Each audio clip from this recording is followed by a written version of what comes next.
¿Alguna vez te has preguntado qué vio uno de los pensadores más grandes de la mente humana en sus últimos días de vida? Carl Gustav Jung, el padre de la psicología analítica, pasó su vida tratando de entender el alma humana. Pero lo que casi nadie sabe es que antes de morir dejó un dibujo, no un boceto cualquiera, sino algo que él llamó un mapa, un diagrama que según él representaba no solo los movimientos de la psique, sino también las marcas de algo más antiguo, más profundo, algo que venía de otras vidas. Durante décadas este mapa permaneció guardado en los archivos privados de Jung. No era parte de sus libros, no era para el público, era algo íntimo, una especie de testamento simbólico. Y cuando sus alumnos más cercanos le preguntaron qué significaba aquello, Jung respondió solo con una frase: esa es la trayectoria del alma, a través del tiempo. Suena extraño viniendo de un científico, ¿verdad? Pero Jung nunca fue un científico común. Él creía que los sueños, los símbolos y los mitos escondían verdades que la lógica lineal jamás podría explicar. A diferencia de Freud, que veía todo como resultado de traumas infantiles, Jung miraba el pasado de forma más amplia. Para él, el inconsciente no era solo un sótano personal, sino una biblioteca viva, compartida por todos los seres humanos, el inconsciente colectivo. Y en ese inconsciente vivían imágenes y patrones que parecían haber atravesado generaciones, vidas, culturas enteras. Entonces, tiene sentido imaginar que al final de su viaje intentara trazar ese camino, el camino del alma. Y lo más perturbador es que este mapa tiene sentido. Cuando lo miras con calma, te das cuenta de que no describe solo la psicología, sino una especie de ciclo espiritual, un guión que bien podría ser lo que todos estamos viviendo ahora, sin darnos cuenta.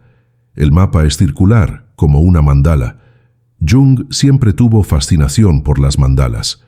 Para él representaban el self, el centro del ser, el punto de equilibrio entre conciencia e inconsciente.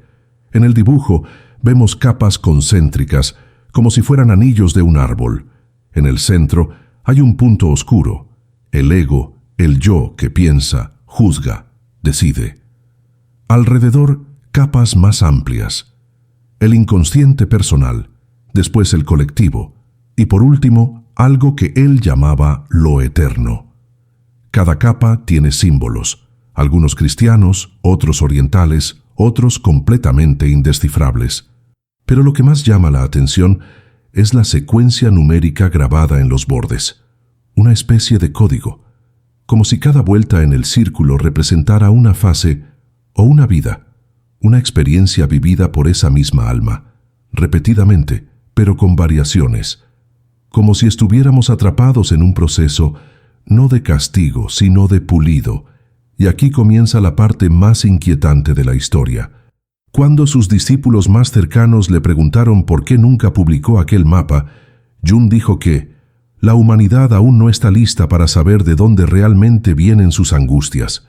Esto lo cambia todo, porque hasta entonces pensamos que nuestros miedos, nuestras inseguridades, nuestros vacíos existenciales venían de lo que vivimos en esta vida, de la infancia, de los traumas, de las pérdidas.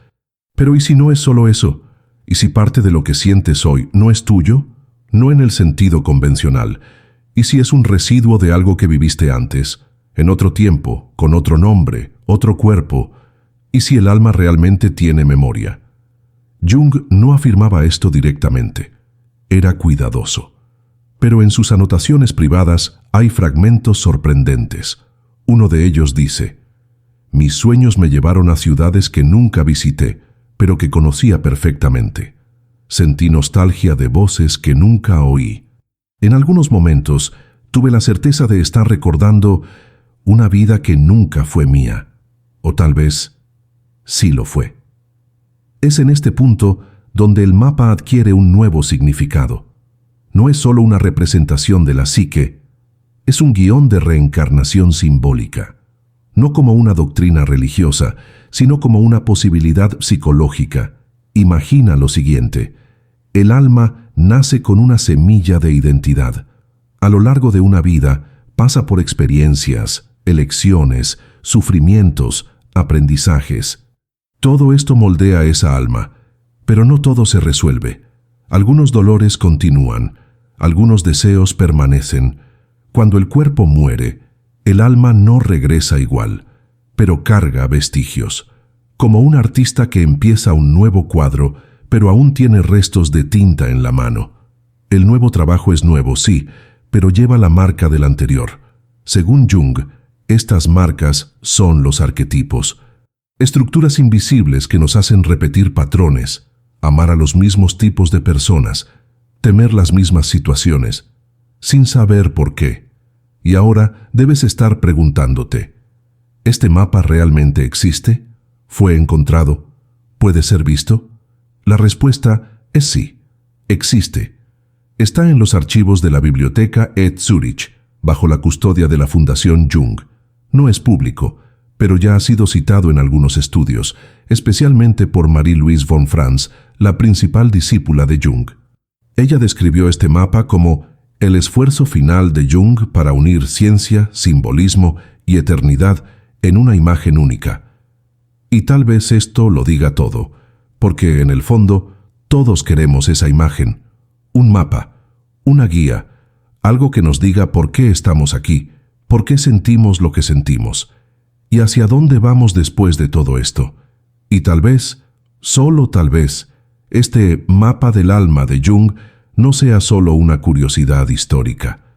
Tal vez sea un espejo, una forma simbólica de vernos como realmente somos, con capas, historias antiguas, elecciones repetidas, errores recurrentes, pero también con potencial de transformación, porque lo que Jung creía, por encima de todo, era que el alma está en movimiento.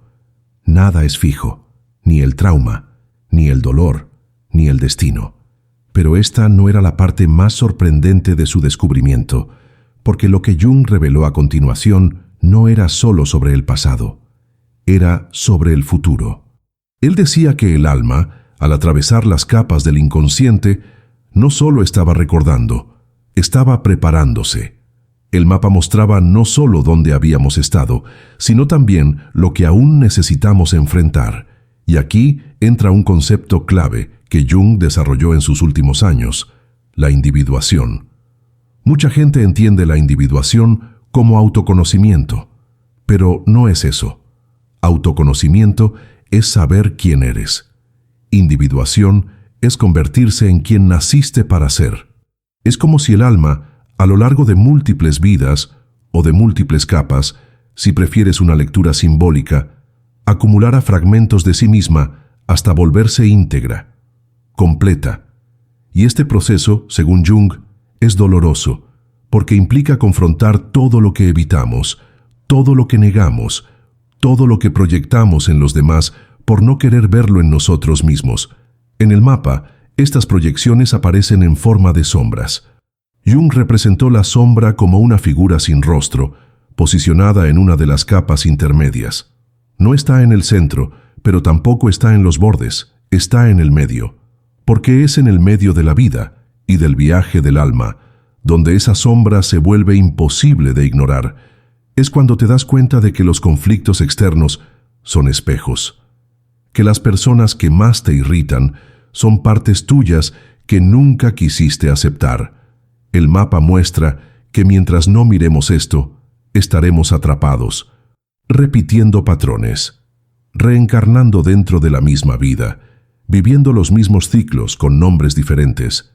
Jung decía, lo que no enfrentamos en nosotros mismos aparece como destino. Y cuando lees esto a la luz del mapa, todo cambia, porque destino deja de ser una fuerza impersonal y pasa a ser un reflejo, un mensaje, algo que está tratando de decirnos, aún falta algo. Todavía hay una parte tuya que no ha vuelto a casa. Este concepto aparece con más fuerza en los sueños.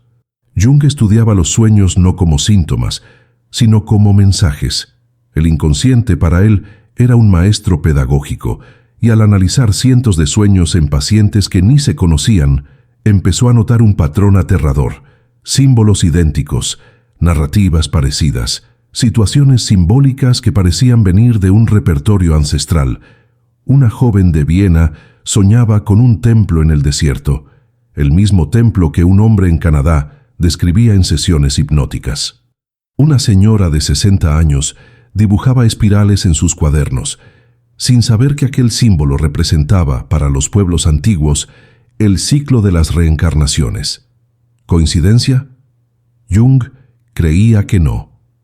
Él creía que el alma tiene memoria simbólica, que incluso sin recordar los hechos de otras vidas, recordamos sus formas, sus emociones, sus imágenes, y que esos símbolos son la clave para romper el ciclo de la repetición. En el mapa hay una sección que Jung llamó el nivel de la recurrencia. Es una franja marcada por 3 espirales. Al lado de ellas escribió 3 palabras: miedo, deseo e ignorancia. Cualquier parecido con conceptos budistas no es accidental. Jung estudió profundamente las filosofías orientales, especialmente el budismo tibetano y el hinduismo. Él creía que había sabidurías en esos sistemas que la psicología occidental aún no podía integrar. Para él, estas 3 fuerzas, miedo, deseo e ignorancia, eran los motores del carrusel psíquico.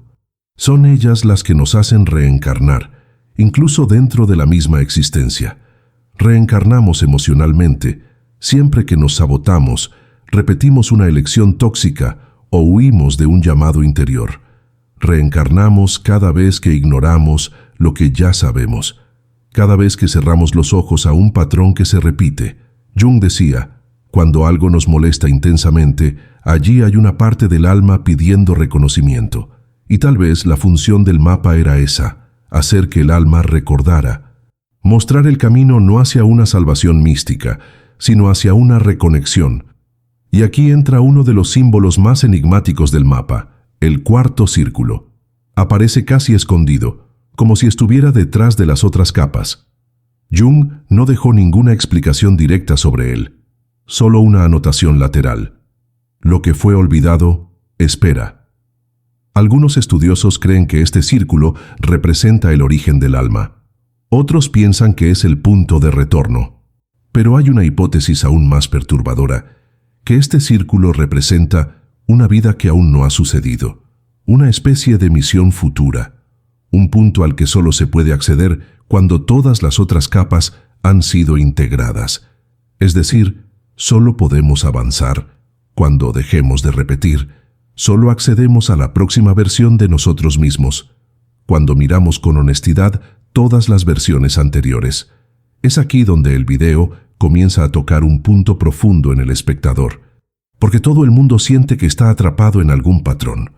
Todo el mundo siente que ya ha vivido ciertos dolores, incluso antes de entender por qué. Y de repente, Jung, este señor suizo de mirada severa y alma de poeta, parece extendernos un espejo, no un espejo común, sino uno que muestra lo que hay detrás, lo que siempre estuvo allí, esperando ser reconocido. El mapa del alma, al fin y al cabo, no es una predicción, es una revelación. No dice lo que va a pasar. Muestra lo que ya sabes, pero olvidaste. Y tal vez por eso escondió este dibujo, porque quien lo ve con atención empieza a cambiar, empieza a recordar, y recordar, para Jung, era el primer paso de la curación. En una carta escrita poco antes de su muerte, Jung confió a un amigo que el alma es más antigua que el mundo. Él creía que nuestro sentido de identidad, ese yo que creemos ser, es solo la punta de un iceberg. La mayor parte está sumergida. Y si no nos conectamos con esa parte invisible, viviremos siempre a medias. Pasaremos por las experiencias sin comprender sus porqués. Reaccionaremos, sufriremos, huiremos, pero no entenderemos. Y aquí está la clave del mapa. No es literal, es simbólico. Y el símbolo, para Jung, era el puente entre el consciente y el inconsciente, entre el ahora y lo eterno, entre esta vida y todas las demás. Pero si todo esto es verdad, si realmente existe un guión oculto guiando nuestras experiencias, nuestros encuentros, nuestros vacíos, entonces la siguiente pregunta es inevitable. ¿Quién escribe ese guión? Esa era la pregunta que Jung dejó en el aire, pero nunca respondió directamente. ¿Quién escribe el guión del alma? ¿Hay un autor externo? ¿O somos nosotros mismos quienes inconscientemente diseñamos ese recorrido? A lo largo de su vida, Jung dio señales de que no veía el alma como una entidad pasiva. No era un papel en blanco donde la vida escribía su historia. Era más como un autor parcial, alguien que escribe, pero olvida lo que escribió. Alguien que define el camino, pero se pierde al empezar a andar. El alma, para Jung, era creadora y criatura al mismo tiempo, y eso lo cambia todo, porque si somos nosotros quienes escribimos los símbolos, los dolores, los reencuentros, las pérdidas, entonces quizás seamos también los únicos capaces de cambiar la trama. Pero para ello es preciso recordar que somos los autores, y eso es lo que más olvidamos. En el centro del mapa hay una línea casi invisible que une el punto del ego con el cuarto círculo, aquel que representa, quizás, la vida aún no vivida. Esa línea es el eje vertical, lo que Jung llamaba axis mundi, un término antiguo que significa, literalmente, el eje del mundo. Para él ese eje era el puente entre lo que somos hoy y lo que podemos llegar a ser, una conexión silenciosa entre la superficie y la profundidad, entre el tiempo y lo eterno. Cuando esa línea está cortada, vivimos en la superficie. Somos reactivos. Vivimos lo que nos sucede sin entender por qué sucede. Pero cuando esa línea es restablecida, sea por medio de sueños, crisis existenciales, terapias profundas o experiencias espirituales, empezamos a recordar. Empezamos a acceder a una sabiduría que no es nueva, sino olvidada. Jung decía que los arquetipos no eran invenciones de la mente, sino descubrimientos. Ya existían como rocas en el fondo de un océano, y la mente humana solo los encontraba. Y esto se aplica también al camino del alma. El mapa no muestra un destino fijo, sino un campo de posibilidades. El alma no está condenada a repetir, pero si no toma conciencia, repite. Y es por eso que tantas vidas parecen girar en círculos. Cambian los rostros, los escenarios, los empleos, las relaciones. Pero la trama es la misma herida que reaparece con otra forma. El mismo vacío que insiste, incluso después de logros. El mismo miedo, incluso después del coraje. Como si algo dentro de nosotros estuviera estancado en un ciclo, tratando de completar una lección que fue interrumpida. Esta visión del alma como un ciclo de aprendizaje no es exclusiva de Jung, pero él fue uno de los pocos en traducirla a un lenguaje psicológico, simbólico y universal. Él no decía que tuviste vidas pasadas en el sentido literal, sino que tu alma carga registros, códigos, patrones que se manifiestan en comportamientos, sueños, intuiciones, y al decodificar esos patrones, empiezas a tener libertad de no volver a repetir, libertad de responder diferente, de elegir diferente. Y es ahí donde la individuación se vuelve real, cuando el alma comienza a escribir un nuevo capítulo con conciencia, cuando deja de vivir reactivamente y empieza a actuar intencionalmente, no porque entendió todo racionalmente, sino porque finalmente sintió quién es. Pero hay un precio por esto, porque recordarse a sí mismo puede ser doloroso, puede significar enfrentar elecciones que has estado evitando durante años, puede significar alejarse de personas, de creencias, de versiones antiguas de uno mismo. Y no todo el mundo está listo para eso. Jung lo sabía. Él mismo pasó por crisis profundas a lo largo de su vida. En su famosa enfermedad creativa, después de la ruptura con Freud, se sumergió en un período de aislamiento, donde comenzó a registrar sus sueños y visiones en lo que más tarde se convertiría en el Libro Rojo. Fue allí donde comenzó a mapear el alma, no con teorías, sino con experiencias internas. Y es allí donde muchos estudiosos creen que el embrión del mapa final comenzó a surgir. En el Libro Rojo, Jung describe encuentros con figuras simbólicas que lo guiaban, desafiaban, desestructuraban. Él llamaba a esto imaginación activa, No era fantasía, era una forma de escuchar el inconsciente, y eso es lo que el mapa propone, un nuevo tipo de escucha, una escucha interna, donde dejas de ver la vida como un conjunto de eventos aleatorios y empiezas a verla como una secuencia de símbolos tratando de enseñarte algo. Cada pérdida, un portal; cada fracaso, una pregunta; cada repetición, una clave para algo más profundo. Pero claro, esto exige atención, exige tiempo, exige silencio. Y en la vida moderna, donde todo es inmediato, ruidoso y acelerado, esto se ha vuelto raro. Por eso el mapa sigue oculto, no porque esté escondido, sino porque casi nadie mira hacia adentro con la calma necesaria para verlo. Jung creía que todo ser humano tiene un punto de inflexión, un momento donde la llamada interna se vuelve más fuerte que la distracción externa. A veces esto viene con una crisis, una pérdida, una enfermedad, una soledad inesperada. Es cuando el eje se rompe y el alma, desorientada, finalmente busca el centro. Y en ese momento el mapa tiene sentido, porque muestra que el colapso no es el fin, es el reinicio. El punto de desintegración es también el inicio de la reintegración. No hay forma de volverse íntegro sin antes deshacerse de lo falso, y es por eso que Jung decía que la verdadera curación viene de la sombra. Es al integrar la parte negada de sí mismo que el alma se reconecta al eje. Y en ese momento recuerda, el guión no está escrito por un Dios distante, está siendo escrito ahora por ti. Esto nos lleva a una conclusión temporal, pero necesaria.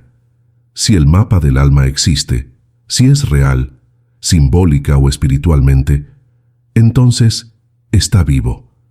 No es un objeto fijo, atrapado en una hoja de papel antigua. Es un movimiento, un proceso, y tú estás dentro de él ahora.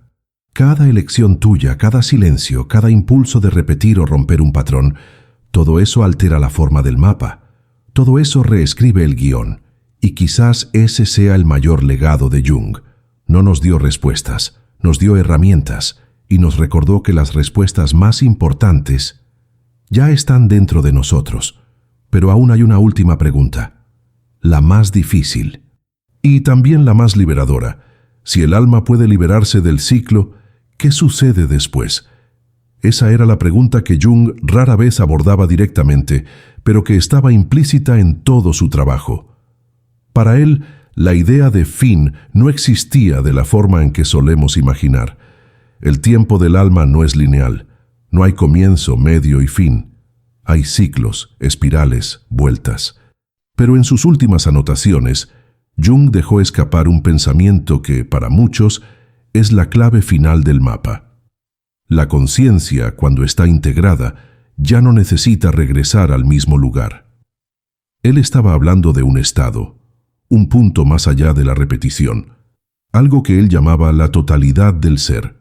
En esa etapa, el alma no vuelve porque lo necesita, vuelve si quiere, no por carencia, deuda o error, sino por elección.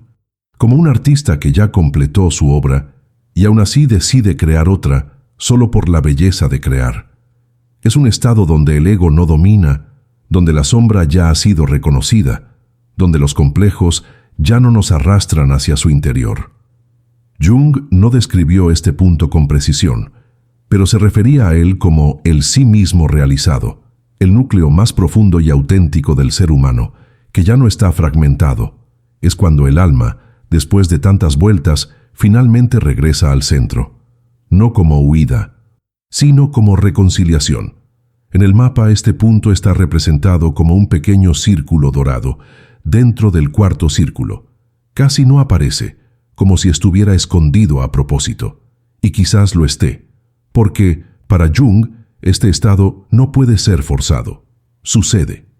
Es el resultado de un viaje honesto, largo y a menudo doloroso, pero también es el punto donde, según él, el alma encuentra paz. No una paz pasiva, de ausencia de conflicto, sino una paz activa, donde todo lo vivido encuentra sentido, donde nada más necesita ser corregido, donde la vida, con todas sus pérdidas y logros, es finalmente aceptada como parte de un todo mayor. Es curioso pensar que este hombre, un médico suizo, hijo de un pastor protestante, criado entre la ciencia y la fe, haya llegado a una visión tan profunda, tan simbólica y al mismo tiempo tan práctica del alma. Él nunca quiso fundar una religión, nunca intentó convertir a nadie. Por el contrario, decía que el trabajo del alma es individual, intransferible y silencioso, pero de alguna forma sus ideas tocaron a millones de personas, porque todos nosotros, en algún nivel, sentimos que existe algo dentro de nosotros que aún no ha sido nombrado. Un vacío que no es solo emocional, sino espiritual. Una nostalgia de algo que nunca sucedió, o que sucedió, pero olvidamos. Y quizás ese sea el verdadero propósito del mapa: ayudarte a recordar. No una vida específica, con fechas y nombres, sino quién eres más allá de todo eso, más allá del papel social, del nombre que te dieron, de los dolores que cargas como si fueran tuyos. Jung decía que muchos de nuestros sufrimientos provienen del hecho de vivir una vida que no es nuestra. Repetimos patrones de la familia, de la cultura, de la sociedad, sin nunca preguntarnos si aquello nos representa. Y cuando finalmente preguntamos, comenzamos a recorrer el camino de la individuación, el camino de regreso a uno mismo. Pero este camino no es fácil. Exige coraje para abandonar lo conocido, para mirar hacia adentro y no gustar de lo que ves, para reconocer que algunas heridas no se irán, solo cambiarán de lugar si no son curadas. Y al mismo tiempo exige compasión, porque nadie completa este camino siendo duro consigo mismo. El mapa no es un manual de perfección, es un recordatorio de que el alma está en proceso, siempre lo estuvo, y que todo aquello que juzgas como error, quizás haya sido solo un paso necesario, una lección, un fragmento del todo. En los últimos días de su vida, Jung fue visto muchas veces en silencio. Miraba por la ventana de su casa, contemplando las montañas y el lago. Sus familiares decían que parecía estar en otro lugar. Tal vez lo estuviera, tal vez ya había atravesado los últimos símbolos del mapa, tal vez ya había reconocido la última sombra. Y al hacerlo quizás dejó de ser solo un hombre, y se volvió al fin íntegro. Su muerte fue tranquila, sin dolor, sin alboroto, como quien simplemente cierra un libro, después de haber escrito la última página con calma y sin arrepentimiento. Y aquí está el punto más importante de todo esto. El mapa del alma de Carl Jung no es solo un documento raro y misterioso. Es un espejo, una invitación, un recordatorio silencioso de que tu vida tiene un guión. Sí, pero que puede ser reescrito. No con prisa, no con fórmulas, sino con conciencia, con pequeñas elecciones, con escucha profunda, con la disposición de mirar hacia adentro y aceptar lo que encuentres. Porque al final, la gran verdad no es que el alma tuvo otras vidas, es que, incluso en esta vida, ya ha vivido muchas versiones de sí misma, algunas olvidadas, otras negadas, otras todavía en proceso de nacimiento. Y si has llegado hasta aquí, si has escuchado esta historia hasta el final, es porque alguna parte tuya está lista, lista para recordar, lista para soltar los patrones antiguos, lista para escribir un nuevo capítulo, no con perfección, sino con presencia. Y quizás al hacerlo estés accediendo a tu propio eje, tu propio centro, tu propio mapa. Y como Jung nos enseñó, un alma que encuentra su centro ya no se pierde. Si este viaje ha tenido sentido para ti, si alguna parte de tu alma se sintió tocada o recordada, te invito a hacer dos cosas. La primera, comparte este video con alguien que, como tú, quizás esté buscando respuestas que no caben en palabras. La segunda, suscríbete aquí en el canal, porque aún hay mucho por explorar, y como ya te habrás dado cuenta, estamos solo al comienzo de esta conversación.